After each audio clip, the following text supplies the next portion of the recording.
Hey! I'm here to review Mario Party 9! The biggest difference in this game versus Mario Party 8 is that instead of moving around separate from everyone else, everyone travels in the same vehicle. This makes it possible to have a little control over the other players, which makes it a little more about skill than luck. Everyone takes turn being the captain, which is the person who controls the vehicle, and whatever place the vehicle stops at usually affects only the captain. So if there are a bunch of mini stars ahead, it's stars with a Z. It just takes away many stars you already have. Anyway, if there are a bunch of mini stars ahead, and you weren't close enough to get all of them, then you might want to take that path so that the next captain would have to run into them and lose some stars. This vehicle system actually worked a lot better than I expected it to. I do think it's a system that will only be in Mario Party 9, and they probably won't bring it back in future Mario Party games. Sort of like what they did with Mario Kart Double Dash. Another difference in this game versus other Mario Party games is that instead of having separate coins and stars, they just compile them both into mini stars. Also, there isn't a set number of turns. The board just goes from start to finish, and whenever you reach the end, the player with the most mini stars wins.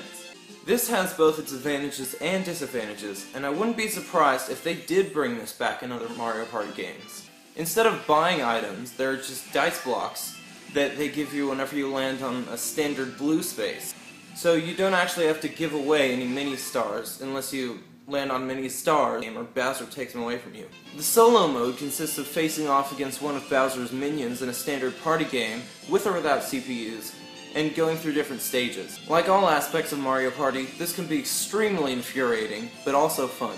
But of course, the core of Mario Party is the minigames. The minigames this time around are much better than that of the motion-controlled gimmick fest that was Mario Party 8. It's less about showing off the capabilities of the Wii and more about making the minigames actually enjoyable. There's a lot of holding the Wii remote sideways. Not only that, but instead of having to swing the Wii remote up to hit the dice block, you just do it by pressing A. It's also worth noting that instead of using an uncontrollable roulette to pick the minigames, 3 of them are laid before the captain, and he or she picks the one they want. And there aren't any question marks over the minigames you haven't already played. Of course, it is a party game, and that means it's more fun with friends. The party mode is of course enjoyable, and you can have a lot of fun when you tear out the heart of whoever's beating you. Besides that, there are also some extras, like perspective mode, in which the camera is zoomed in directly on your character as you play minigames, but those are all pretty bad. If you stick with solo and party mode, Mario Party 9 is a huge improvement over Mario Party 8.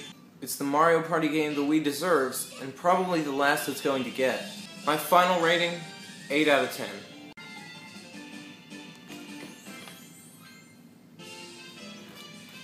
Now, one of the biggest changes in this game versus Mario Party 8... okay, wow, that's atrocious.